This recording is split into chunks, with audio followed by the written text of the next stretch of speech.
नमस्कार, मी रेणुका. या बुलेटिनमध्ये तुमचं स्वागत. आणि बुलेटिनच्या सुरुवातीला बातमी आहे राज ठाकरेंचं घर असलेल्या कृष्णकुंजवर सध्या लगीनघाई सुरू आहे. कारण आज राज ठाकरेंचा मुलगा अमित ठाकरे आणि मिताली बोरुडे यांचं लग्न होत आहे. वरमाई म्हणजे शर्मिला ठाकरे हळदीच्या कार्यक्रमात लगबगीतल्या ही कालची दृश्य आपण बघतोय. आपल्या होणाऱ्या सुनेकडे उष्टी हळद घेऊन जाणारी ही दृश्य सध्या आपण बघतो आहोत. आपल्या जवळच्या नातलगांसह त्या मितालीच्या घराकडे रवाना झाल्या तेव्हाची ही दृश्य आहेत. आज या दोघांचं लग्न होत आहे. आणि आता बघूयात इतरही बातम्या. मुंबईमध्ये आज मध्य रेल्वेवर 2 ठिकाणी ब्लॉक घेतला जाणार आहे. भिवपुरी रोड स्थानकावर पादचारी पुलाचे गर्डर टाकण्यासाठी बदलापूर कर्जत मार्गावर हा विशेष मेगा ब्लॉक मध्य रेल्वेनं घोषित केलाय. या ब्लॉकच्या काळात बदलापूर कर्जत मार्गावरची अप आणि डाऊन लोकल रद्द होणार आहेत. काही लोकल बदलापूर आणि अंबरनाथ या स्थानकांवर अंशतः रद्द केल्या जातील. या म्हणजे 27 जानेवारीला मार्गस्थ होणारी CSMT Pune, CSMT Sinhagad express देखील आज रद्द झालेली आहे. माटुंगा मुलुंड स्थानकांदरम्यान रुळांच्या दुरुस्तीचं कामही हाती घेण्यात येत आहे. ब्लॉक काळात माटुंगा मुलुंड स्थानकांदरम्यान लोकल डाऊन जलद मार्गावर वळवण्यात येतील. पश्चिम रेल्वे आणि हार्बर मार्गांवर रविवारी कोणताही ब्लॉक नाही आज, त्यामुळे या मार्गावरच्या प्रवाशांना दिलासा मिळाला आहे. 2 दिवसांपासून वातावरणात मुंबईकरांना बोचरा गारठा जाणवतोय. मुंबई आणि उत्तर मध्य महाराष्ट्रात उत्तरेकडून येणाऱ्या वाऱ्यांचा प्रभाव जाणवतोय आणि तो वाढल्यामुळे किमान तापमानात घसरण झाली आहे. मुंबईचं किमान तापमान 3.5 डिग्रींनी खाली उतरलंय. मुंबई आणि उत्तर मध्य महाराष्ट्रात उत्तरेकडून येणाऱ्या वाऱ्यांचा प्रभाव जास्त आहे, त्यामुळे किमान तापमानात घसरण झाली आहे. या थंड वाऱ्यांमुळे गेले 2 ते 3 दिवस लोकलमधून जातानाही पंखे बंद केले जात आहेत.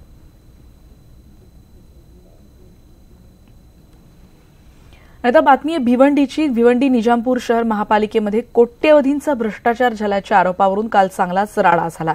भिवंडीमध्ये भाजप आमदार महेश चौगुले यांच्या नेतृत्वाखाली भारत मातेच्या पूजनाचा कार्यक्रम आयोजित करण्यात आला होता. या खासदार कपिल पाटील यांचं भाषण सुरू असताना मानवी साखळी तयार करून कार्यकर्त्यांनी हातातले बॅनर दाखवत त्यांच्याबद्दल अपशब्द वापरले. काही काळ यामुळे तणाव निर्माण झाला होता.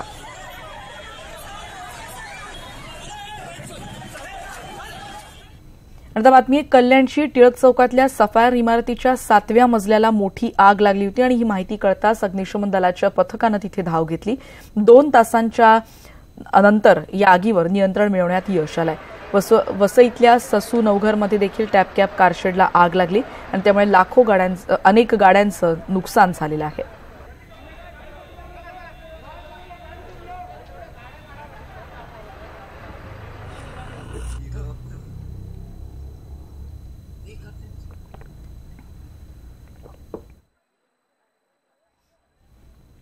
आता बातमी आहे रत्नागिरी जिल्ह्यातल्या खेड तालुक्यात ग्रामस्थांमध्ये आणि स्थानिक पोलिसांमध्ये संघर्ष झाला आणि मात्र तिकडचा संघर्ष जरी निवळलेला असला तरी तणावपूर्ण शांतता अजूनही आहे.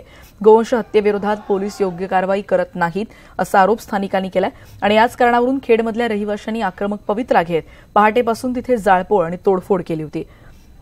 ग्रामस्थांच्या आंदोलनामुळे गोवा महामार्गावरची वाहतूक बराच काळ ठप्प झाली होती. ग्रामस्थांनी केलेल्या हल्ल्यात एक पोलीस अधिकारी गंभीर जखमी झालाय. पोलीस आणि तहसीलदारांची गाडी यावेळी फोडण्यात आली आहे. काल प्रजासत्ताक दिन होता आणि त्यामुळे पोलीस फौजफाटा दाखल व्हायला थोडा वेळ लागला होता. अखेर पोलिसांनी परिस्थितीवर नियंत्रण मिळवलं. वाहतूक देखील महामार्गावरची त्यानंतर सुरळीत झाली. कुठलाही अनुचित प्रकार घडू नये यासाठी मोठ्या प्रमाणात पोलीस बंदोबस्त तिथे तैनात सुरू करण्यात आला. ही जी काही प्रकार घडलेला आहे ज्याच्यामध्ये गोहत्या कायदा आहे त्याच्या अंतर्गत गाय आणि बैलाची कत्तल जर होत आहे तर त्या अनुषंगानं अतिशय गांभीर्याने त्यावर कारवाई केली जाईल. ते आरोपी पकडले जातील निश्चितपणे. आणि दुसरं या मागणीकरिता जे हिंसक प्रकारचं आंदोलन आणि वळण ज्यांनी या प्रकरणाला लावलेलं आहे त्यासुद्धा लोकांवर योग्य ती कायदेशीर कारवाई निश्चितपणे केली जाईल. आता बातमी मुंबईकरांसाठी महत्वाची. कारण मुंबईची लाईफलाईन असणाऱ्या मुंबई लोकलच्या पश्चिम रेल्वे प्रशासनानं प्रवाशांच्या सुरक्षेच्या दृष्टीने एक महत्वाचं पाऊल टाकलंय. पश्चिम रेल्वे स्थानकांवर सुरक्षेसाठी सेगवे ही इलेक्ट्रिकल स्कूटर आता वापरली जाणार आहे. पहिल्यांदाच 6 सेगवे स्कूटरचं अनावरण करण्यात आलंय. या स्कूटर सध्या वापरल्या जात आहेत त्या चर्चगेट, मुंबई सेंट्रल, अंधेरी, बोरिवली आणि वांद्रे जिथे जास्त रहदारीची स्थानकं मानली जातात तिथे रेल्वे पोलीस या सेगवेचा वापर करतात. आणखी 5 सेगवे पश्चिम रेल्वेच्या ताफ्यात दाखल होणार आहेत. अशा सेगवे स्कूटरचा वापर मुंबई पोलिसांकडून मरीन ड्राईव्हवर गस्तीसाठी केला जातो.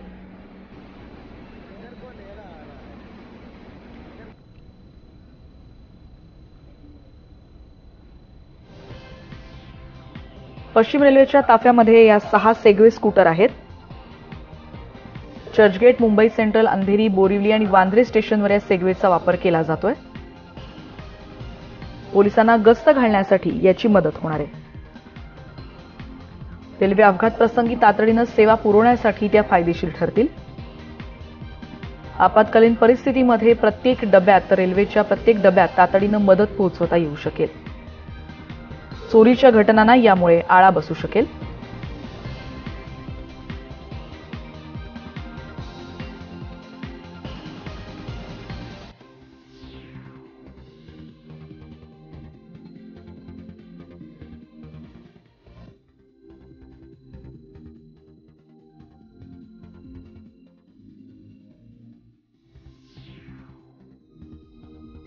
आणि पुढची बातमी आपण बघतोय साताऱ्यातल्या 2 राजेंच्या मनोमिलनाची ही बातमी आहे. दस्तूरखुद्द पवारांनीच हे मनोमिलन घडवून आणलंय अशी चर्चा रंगतेय.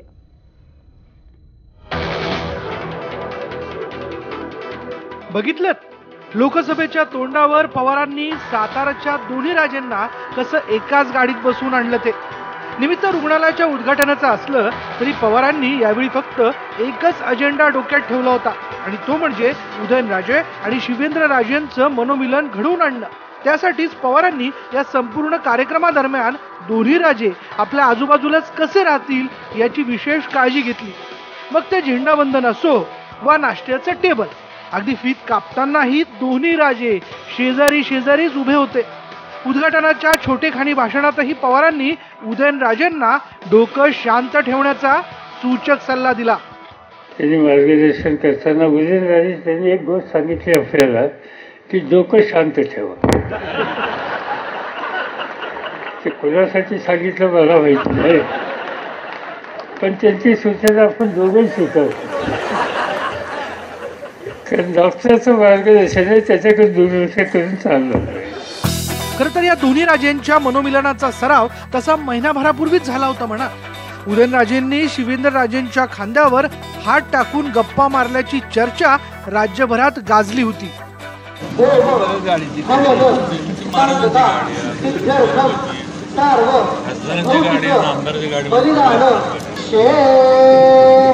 खांदा का बॉडी नाही तुम्हाला प्रत्येक शिकवायचं दाखवू. दोन्ही राजांच्या मनोमिलनाची चर्चा घडूनही राष्ट्रवादी तिकीट कन्फर्म करत नाही म्हणून मग मध्यंतरी उदयनराजे थेट भाजपच्या स्टेजवर जाऊन आले. तिथं त्यांनी चक्क भाजप सरकारचं कौतुक करून राष्ट्रवादीला योग्य तो संदेशही दिला होता. ठिकठिकाणी त्यांनी जे केलेले काम आहेत त्याची पोचपावती त्यांना लोक देतील अशी मला खात्री आहे. उदयनराजेंच्या या दबाव तंत्राला प्रत्युत्तर म्हणूनच पवारांनी हे मनोमिलन घडवून आणले. तसंच या मनोमिलनातून पवारांनी उदयनराजेंच्या विरोधात तक्रारी करणाऱ्या राष्ट्रवादीच्या आमदारांनाही योग्य तो संदेश दिल्याचं बोललं जात आहे. किरण मोहिते, न्यूज 18 लोकमत, सातारा. आणि आता बातमी आहे, काँग्रेस आघाडी आणि आंबेडकरांच्या वंचित बहुजन आघाडीमध्ये नव्या दबाव तंत्राला सुरुवात झाली आणि त्याचाच एक भाग म्हणून लक्ष्मण मानेंनी प्रकाश आंबेडकर हे अकोल्यासोबतच सोलापुरातून लोकसभा लढणार असल्याची परस्पर घोषणा करून टाकली.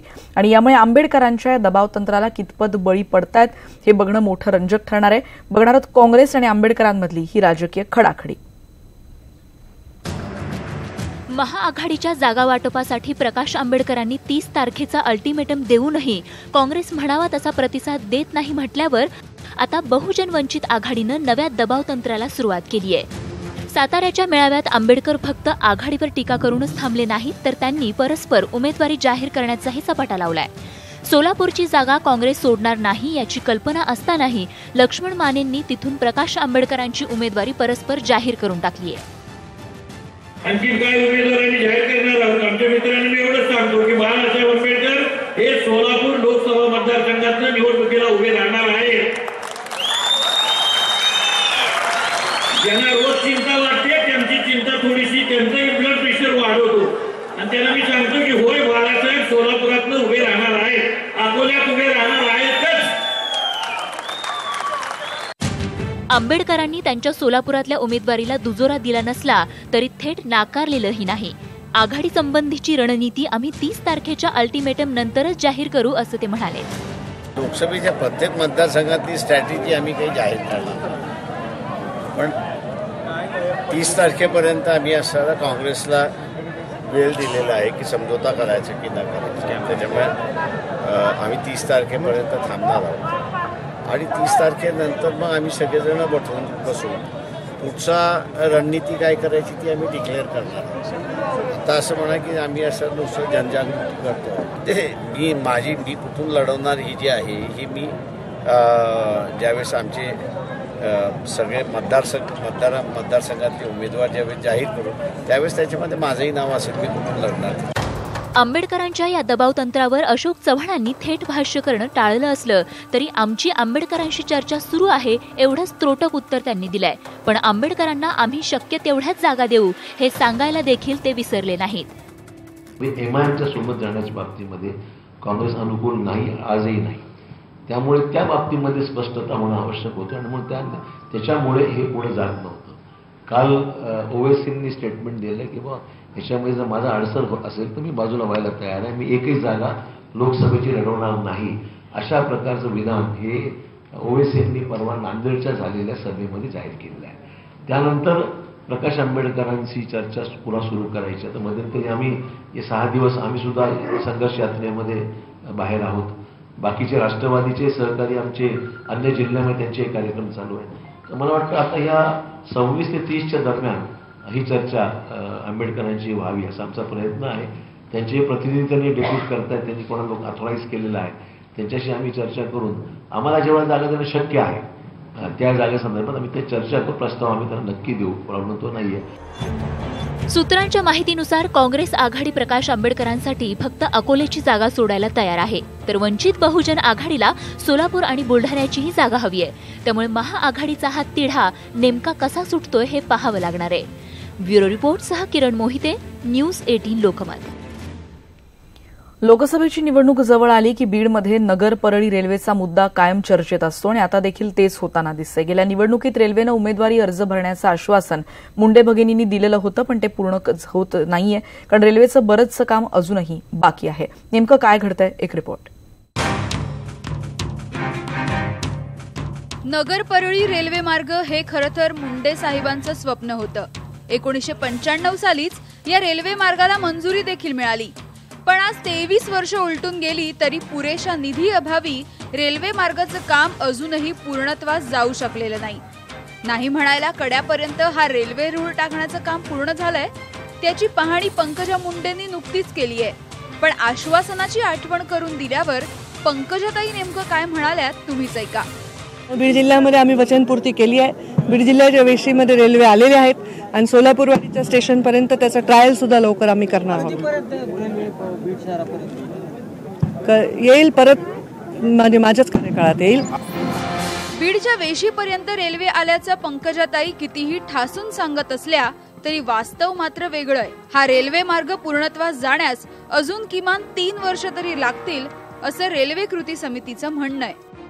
अतिशय संथ गतीनं काम चाललेलं आहे आणि जी काही मोठी कामं आहेत ही कामं या वेळेमध्ये पूर्ण होणं शक्य नाही आणि त्याच्यामुळे बीडपर्यंत मातीचं काम झालंय, स्टेकिंग झालंय, काही झालं. हे जरी सगळं झालेलं असलं तरीही दिलेल्या आश्वासनाप्रमाणे हे रेल्वेचं काम होऊ शकलेलं नाही आणि आता आणखी पुढे किती काळ लागेल हे माहीत नाही. त्याच्यामुळे येणाऱ्या लोकसभा निवडणुकीमध्ये किंवा विधानसभेच्या निवडणुकीमध्ये लोकांना जे यांनी आश्वासन दिलं आणि आता जो काही नुसतं अधूनमधून जो हे टाकले जातात, बातम्या टाकल्या जातात, स्टेटमेंट केले जातात, याच्यामुळे लोकांची करमणूक होते आहे, लोकांचं काम होत नाही आहे आणि 2-3 वर्ष तरी किमान बीडपर्यंत रेल्वे यायला लागतील असा आमचा अंदाज आहे.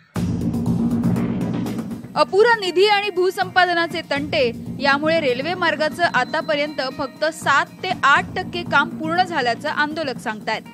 नारायण डोहचा विषय आहे. नारायण डोह हे माझ्या जन्माच्या आधीपासून तिथपर्यंत रेल्वे होती असं मी ऐकून आहे. त्याच्यामुळे ना की 2019ला बीडमध्ये वगैरे रेल्वे येणार नाही आहे. हा ॲक्च्युली प्रोजेक्ट आहे तो परळी नगर आणि पुढचा प्रोजेक्ट होणार होता तो नगर कल्याण. तर याच्यामध्ये साधारणतः टक्केवारी जर सांगायचं म्हणलं तर हा प्रोजेक्ट एक साधारण 7-8% पूर्ण झालेला आहे असं म्हणायला हरकत नाही.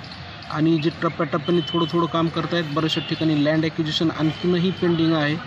आणि जोपर्यंत लँड ॲक्विजिशनही पूर्ण नाही तर मग हा प्रोजेक्ट पूर्ण होण्याचे स्वप्नच आहेत असं म्हणायला हरकत नाही. प्रारंभी अवघ्या 350 कोटींचा हा प्रकल्प विलंबामुळे आता थेट 2800 कोटींवर येऊन पोहोचलाय. त्यामुळे बीड परळीकरांचं रेल्वेचं स्वप्न नेमकं कधी पूर्ण होणार या प्रश्नाचं उत्तर मुंडे भगिनींना लोकसभेच्या निवडणुकीत द्यावंच लागणार आहे. सुरेश जाधवसह bureau report, news 18 Lokmat, Beed.